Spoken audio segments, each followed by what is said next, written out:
Machegni nyakora mga jwange chendo ni maratil wantiere kanyo gi Belinda Dhiambo maloko na wechegi betolo matudri kodwa helai marote machuo kario hadek auchiel nono ka bende wantiere mbui Ramogi TV kanyo Facebook live bende wantiere Twitter gi YouTube nyiswa pachi kotendo gi magi mwaikoni Odhiambo makauona wachako gi mano motenre kod wechego Margarita mapachoka kama komanda mar Obila ma Nairobi Adamson Bungei wachoni ng'anyo mar Azimio chano bago kiny odhi ataro mar chike mapachoka Bungei wacho ni jo Azimio nyochwalo negi andika chunyo tieno manyiso negi chano ng'anyo wuok tich gino mabende koro wacho ni odhi ataro mar chik madwaro ni Obila winji omi wach ndala dek motelo ne ng'anyo makamano. Jatend migao mar arita Kithure Kindiki te ote mare okoni Obila biro chiwo arita makare na jo Kenya gi mwandu gi kinde ma ng'anyo no dhi mbele.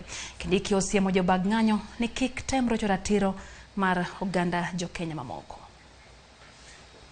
Seche manok motelo ne ng'anyo mochan kod kweth mar Azimio la Umoja One Kenya e boma ma Nairobi, piny owacho golo siem mager ni ng'ata motemo dhi ataro mar chik biro mote bade.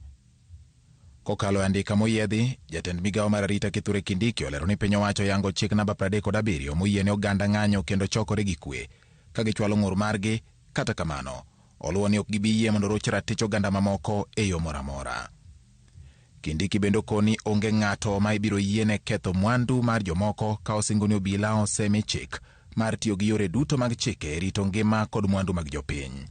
Kokalo andikano, piny owacho golo siem ne ng'ata ma biro ketho chik ni biro rakruok kode maonge dewo wang'. Kosingo arita ne kuonde ma idewe pachoka, Kindiki oluwo ni Obila dhi chiwo arita ne kuonde duto ma idewo kaka chik dwaro, kendo ni Obila nyaka mi thuolo mar timo tijgi mar rito jopiny. E wi lendo mane kweth mar Azimio golo ni wuok tich en odiechieng' mar yweyo, Kindiki okoni wuok tich tarik 20 dwe mar adek en odiechieng' tich, kendo jiwo jopiny mondo dhi nyime kod tijegi kaka pile maonge luoro moro amora, kosingo ni piny owacho oketo lai mopuch mar neno ni arita ni kare. Ogolo siem ne ng'ata ma biro siayo oganda kata dhi ataro mar chik ni nyong'ong mar piny owacho ket kuomgi, kendo ni bad piny owacho marabora biro makogi. Magi timore kinde ma komanda mar Obila ma Nairobi Adamson Bungei to wacho ni ng'anyo ma Azimio chano timo en ataro mar chik. Ma bende chung' mar Obila ewi kweth machielo mag johala ma bende ne ochano mar bago ng'anyo odiechieng' onogo. Bungei wacho ni Azimio ne ochwalo negi lipot mar bago ng'anyo ngeso gotieno ataro mar chik madwaro ni lipot makamano chwal ndalo adek motelo ni odiechieng' ng'anyo. We are in receipt of 2 requests that came late yesterday and today in the morning.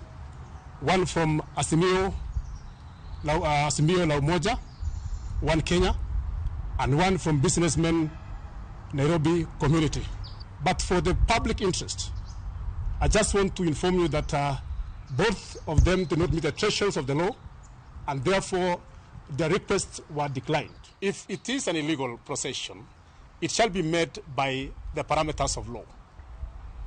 That is very clear. 2, State House is a protected area. There will be no roads closed. There are no roads closed. The whole roads will be operational. E kinde ni makoro siasa mar ng'anyo chwakore pachoka, geno mar jopiny ni winjruok biro bede kini jotelo mondo ngima odhi nyime kaka pile maonge ng'ikruok moro amora. George Bati.